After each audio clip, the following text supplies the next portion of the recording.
Picture this: sun-soaked beaches, vibrant cultures, and a tourism boom, all fueled by an unlikely source: Donald Trump's trade wars.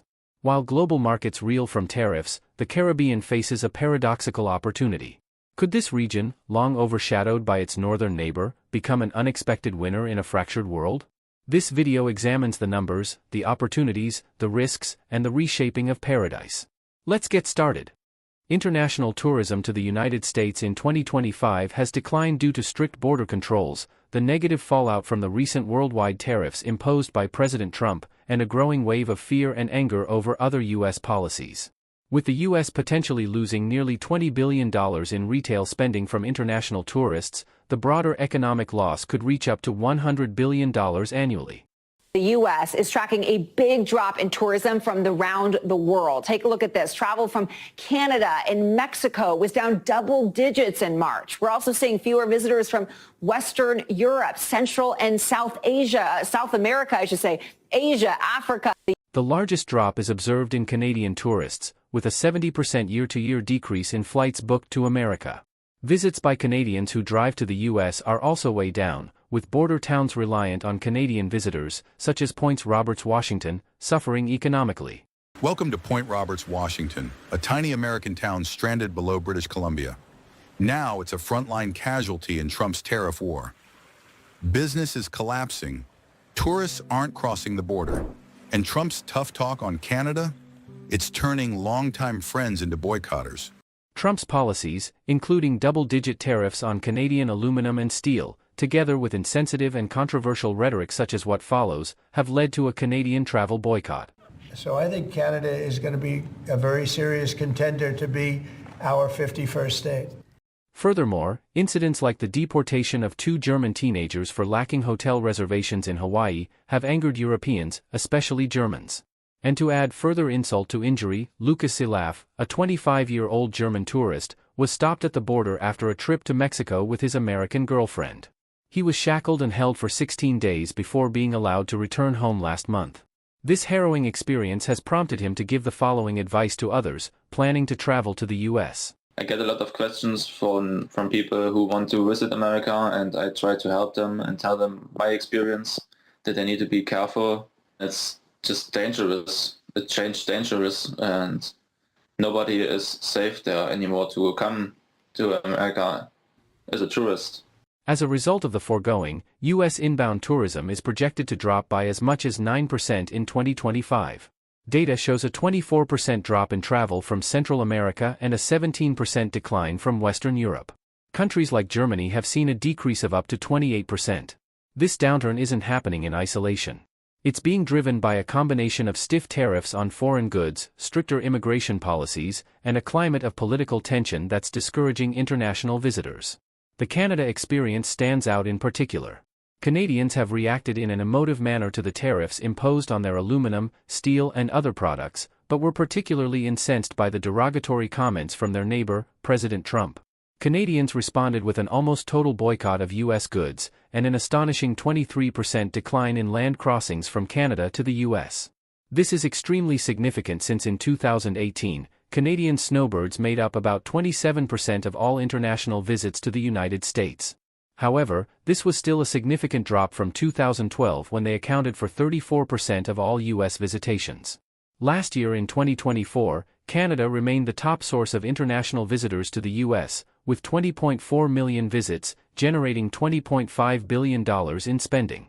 Canadian tourists to the U.S. are called snowbirds because as the cold weather approaches, many Canadians look to escape to the warmer climate of the United States. For these retired Canadians, this getaway can involve an extended stay for the duration of the winter months in the U.S. But this year many of these snowbirds are now considering sun-soaked Caribbean destinations instead, such as Jamaica, the Bahamas, or islands in the Eastern Caribbean. Given its proximity to the U.S., some observers think that this change may result in a permanent modification in Canadian vacation travel patterns. But what does this mean for the Caribbean? First, as indicated previously, there's the potential for a permanent shift in international travel patterns. As fewer people choose the United States for their vacations, many are looking for alternatives. The Caribbean, with its close proximity, vibrant cultures, and, for many, visa-free access, stands out as an attractive option. And it's not just Canadians. European visitors, who might feel unwelcome or inconvenienced by U.S. immigration hurdles, are increasingly choosing Caribbean islands with robust tourism infrastructure, think Jamaica, Barbados, or St. Lucia. The Caribbean diaspora in the United States, Canada, Germany and other areas is another key factor. In 2024, nearly 17 million stay-over visitors to the Caribbean came from the U.S., many of them with family roots in the region. While new tariffs and economic pressures might tighten some wallets, a growing sense of disillusionment with U.S. policies could actually encourage more diaspora members to reconnect with their heritage, bringing valuable tourism dollars home. Caribbean nations are also getting creative. Many are promoting cultural events like Carnival in Trinidad and other islands, the World Creole Music Festival in Dominica, and the St. Kitts Music Festival to lure visitors and their spending power this year. Across the region, hotels are investing in upgrades and marketing campaigns to attract luxury travelers and niche markets, like ecotourists and digital nomads. But it's not all smooth sailing. The new U.S. tariffs, 10% for most Caribbean countries, and a steep 38% for Guyana, will drive up the cost of imported goods. This inflation could make the Caribbean less competitive compared to budget destinations like Nicaragua, and could even price out some tourists. The Eastern Caribbean Central Bank has warned that the real sting of these tariffs may not be felt until late 2025 or 2026, especially in islands that rely on Miami-based shipping hubs for supplies. There's another challenge: over-reliance on the U.S. market. The United States accounts for half of all stay-over visitors to the Caribbean. If Americans themselves start traveling less, due to a strong dollar, higher airfares, or their own economic woes, the region could lose more than it gains from redirected international tourists. So how are Caribbean nations responding? Barbados, for one, has called the U.S. tariffs a blindsiding blow, but is pivoting to attract European investors and remote workers.